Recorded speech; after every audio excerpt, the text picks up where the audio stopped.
Криминалците еден чекор пред полицијата. Со недели полицијата не успева да идентификува кој се возеше во зелениот Land Rover ноќта на 29 септември, кога беа убиени 2 лица, а еден тешко повреден во строгиот центар на Скопје. Ова не е прв случај стражните органи осомничените да им бегаат и со месеци па и години, убиствата да останат нерасчистени, а убиците да бидат на слобода.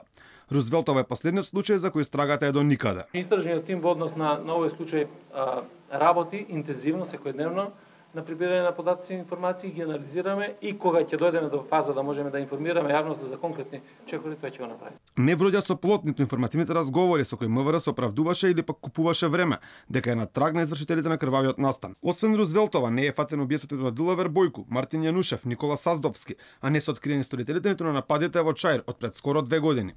Министерот Спасовски вели дека зависно од случаите Министерството има побрзи или побавни реакции. Според сите процедури кои што се во рамките на Министерството за внатрешни работи се водат истрагите, зависно од случаите имаме побрза и задоцната реакција, меѓутоа како и да е, мораме да бидеме посветени максимално во расчистување на сите вакви случаи. Останува отворено прашањето дали мафијашките пресметки со автоматско оружје во Скопје сведочат за немоќта на полицијата во справување со криминалот.